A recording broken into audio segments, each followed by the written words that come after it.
Bismillahirrahmanirrahim. Assalamu alaikum warahmatullahi wabarakatuh. Dear students of 9th class, hope you are fine.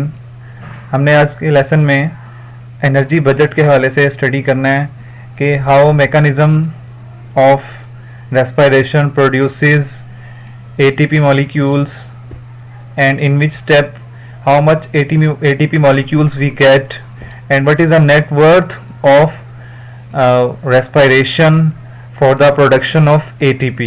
ठीक है, इन सारी बातों का आंसर हमने आज देखना है और उससे पहले हम रिवाइज करेंगे हमने अपने पिछले लेसन को।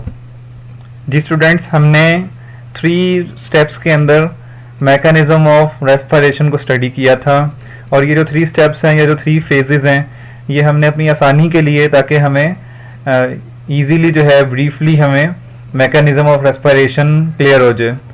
तो सबसे पहला जो स्टेप था वो था ग्लाइकोलिसिस। ग्लाइकोलिसिस में ग्लूकोज मॉलिक्यूल ब्रेकअप होता है 2 पायरुविक एसिड्स में और इसके रिजल्ट में जो एनर्जी यील्ड होती है उससे ATP मॉलिक्यूल्स बनते हैं और NADH बनते हैं। ठीक है, नेक्स्ट स्टेप में पायरुविक एसिड जो है वो कोएंजाइम A के साथ जब कंबाइन करता है तो अब इसका नाम एसिटाइल कोएंजाइम A है। ठीक है, और जब ये क्रेब्स साइकिल का प्रोसेस जो है कंप्लीट हो जाएगा तो एसिटाइल कोएंजाइम A कन्वर्ट हो जाएगा कार्बन डाइऑक्साइड में, कोएंजाइम A फिर से बाहर रिलीज हो जाएगा और ATP मॉलिक्यूल्स बन जाएंगे और साथ ही साथ NADH और FADH2 मॉलिक्यूल्स भी बनेंगे।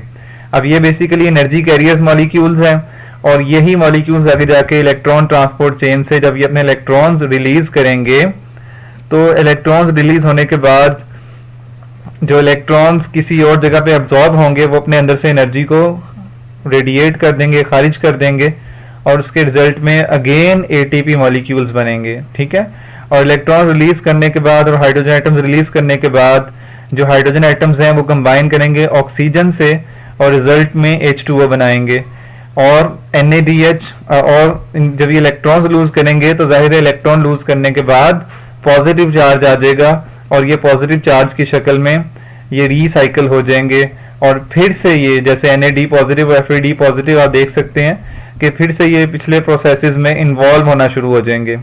तो इस तरह से ये NAD पॉजिटिव और FAD पॉजिटिव यहाँ पे एनर्जी गेन करेंगे और यहाँ पे एनर्जी लूज कर देंगे।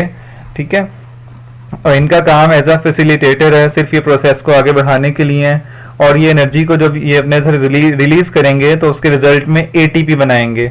तो आप देख सकते हैं बच्चों के हर फेज के अंदर ATP मॉलिक्यूल्स जनरेट हो रहे हैं। ठीक है, ग्लाइकोलिसिस में भी, क्रेब्स साइकिल्स में भी और इलेक्ट्रॉन ट्रांसपोर्ट चेन के अंदर भी। ठीक है, तो हमने स्टडी करना है आज के लेसन में कि कितने कितने ATP मॉलिक्यूल्स प्रोसेस हर प्रोसीजर के अंदर जो हैं वो प्रोड्यूस होते हैं।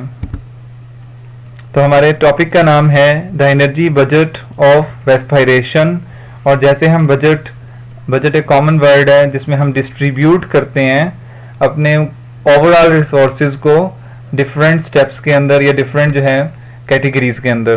तो हमारे बेसिकली जो रेस्पिरेशन का प्रोसेस है उसमें जो चीज़ हमारे लिए इम्पॉर्टेंट है वो ATP मॉलिक्यूल्स का बनना है। वो ATP मॉलिक्यूल्स हर वो तीनों फेजेस के अंदर किस तरह डिवाइड होते हैं इसको हमने स्टडी करना है। सो लेट अस सी, ईच NADH प्रोड्यूसेस 3 ATP। ठीक है, in electron transport chain or the NADH generated in glucose gives 2 ATP because 1 ATP is spent to transport it across the mitochondrial membranes। ठीक है, तो NADH molecule की बात हो रही है कि एक NADH मॉलिक्यूल 3 ATP जनरेट करने की सलाहियत रखता है, यानी इसमें इतनी एनर्जी होती है कि वो 3 ATP मॉलिक्यूल्स को रीजनरेट कर सकता है। ओके, लेकिन ये काम होगा इलेक्ट्रॉन ट्रांसपोर्ट चेन यानी थर्ड फेज में। लेकिन जो NADH ग्लाइकोलिसिस में जनरेट होता है वो सिर्फ 2 ATP बनाता है क्योंकि उसके अंदर से 1 ATP जो एनर्जी है वो स्पेंड हो जाती है माइटोकॉन्ड्रियल मेम्ब्रेन्स से इसको बाहर निकलने में। ठीक है, इसके बाद FADH2 की बात करते हैं। Each FADH2 produces 2 ATP। ठीक है, the total output of ATPs can be calculated from the following data. Note that during anaerobic oxidation of a glucose molecule, only 2 ATP molecules are gained as a net profit. It is because there is no Krebs cycle and electron transport chain in aerobic respiration. So let us see students, how ATP are generated in different phases. इसमें आप देखिए glucose जो है वो सबसे पहले इसमें start कर रहे हैं, ग्लाइकोलिसिस के जरिए से पायरुविक एसिड में कन्वर्ट हो रहा है। तो आप देख सकते हैं कि ग्लूकोज जो है जब वो ग्लाइकोलिसिस के थ्रू पायरुविक एसिड बना रहा है तो वो 2 NADH मॉलिक्यूल्स जनरेट कर रहा है, और एक NADH ग्लाइकोलिसिस के अंदर 2 ATP जनरेट कर सकता है। सो 2 NADH molecules produce 4 ATP molecules. ठीक है, इसको आप कंबाइन करते जाएं। इसके बाद नेक्स्ट आप देखें पायरुविक एसिड जब एसिटाइल कोएंजाइम ए से जो है कन्वर्ट होके जाता है क्रेब्स साइकिल के अंदर, तो वो 2 NADH बनाता है, और यहाँ से जो 2 NADH है जो कि ग्लाइकोलिसिस से वो बाहर निकल आया है, इसीलिए ये यहाँ पे 2 NADH जो है वो 6 ATP जनरेट कर रहे हैं। ओके, इसके बाद क्रेब्स साइकिल है। क्रेब्स साइकिल के अंदर 6 NADH मॉलिक्यूल्स बनते हैं, और ये 6 जो है ये 6 3 18 ATP मॉलिक्यूल्स जनरेट करेंगे। उसके बाद 2 FADH2 मॉलिक्यूल्स बनते हैं, और एक FADH2 मॉलिक्यूल 2 जनरेट कर सकता है, तो यहाँ पे 2 FADH2 मॉलिक्यूल्स 4 ATP जनरेट करेंगे। इसके अलावा क्रेब्स साइकिल की अपनी जो यील्ड है वो 2 ATP की है, और ग्लाइकोलिसिस जो है उसके अंदर भी 2 ATP मॉलिक्यूल्स जनरेट होते हैं NADH के अलावा। तो इन सबको सम कीजिए 2 2 4 6 18 एंड 4, तो ये टोटल यील्ड जो बन गई है 36 ATP मॉलिक्यूल्स की बन चुकी है। ठीक है, तो इस तरह से एक प्रोसीजर जो है वो 36 ATP मॉलिक्यूल्स जनरेट करता है रेस्पिरेशन का। इसके बाद हमारा टॉपिक जो है वो फोटोसिंथेसिस और रेस्पिरेशन का कंपैरिजन है। ओके, अब कैरेक्टरिस्टिक्स की बुनियाद पर हम कंपेयर करेंगे। फर्स्ट ऑफ ऑल मेटाबॉलिज्म की 2 टाइप्स होती हैं, anabolism and catabolism. Anabolism synthesize करने वाला प्रोसीजर है जिसके अंदर मॉलिक्यूल्स सिंथेसाइज होती हैं, तो फोटोसिंथेसिस जो है वो एनाबॉलिज्म कैटेगरी पे लाई करता है, जबकि रेस्पिरेशन का प्रोसेस जो है वो कैटाबॉलिज्म में लाई करता है।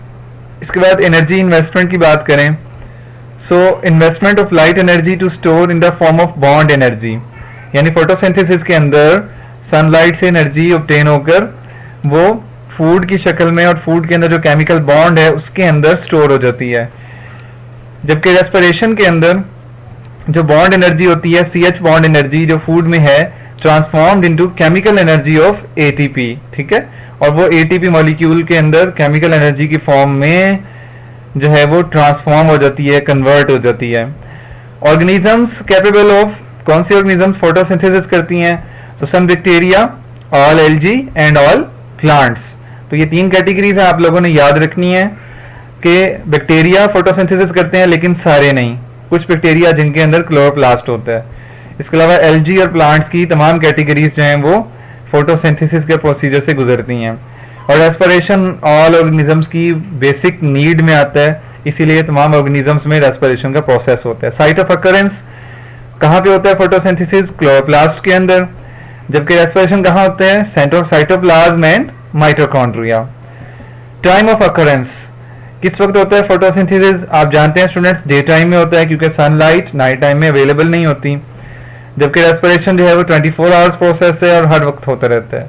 तो स्टूडेंट्स आज के लेसन में हमने एनर्जी बजट को स्टडी किया कि how do energy distributes in the 3 phases of mechanism of respiration या फेजेस ऑफ रेस्पिरेशन, और उसके बाद हर फेज में कितने ATP मॉलिक्यूल्स जनरेट होते हैं। तो आप लोगों ने उसको अच्छी तरह से उस टेबल को रीड आउट कर लेना है, और MCQs में आपसे ये क्वेश्चन पूछा जा सकता है कि let us suppose Krebs cycle में कितने ATP जनरेट होते हैं, या एक FADH मॉलिक्यूल कितने ATP मॉलिक्यूल जनरेट कर सकता है।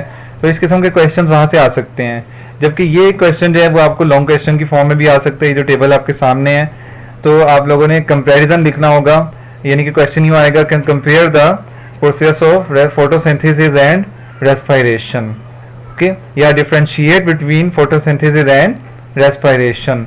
तो आप लोगों ने ये टेबल बनाना होगा, और इसमें एक चीज आप मेरी तरफ से ऐड कर लें, फोटोसिंथेसिस और रेस्पिरेशन की डेफिनेशन भी आप इसमें ऐड करेंगे। ठीक है, तो स्टूडेंट्स आज के लिए इतना ही लेसन है हमारा, कल इंशाल्लाह हम इस चैप्टर को अगले लेसन में वाइंड अप कर लेंगे। तब तक के लिए अल्लाह हाफिज।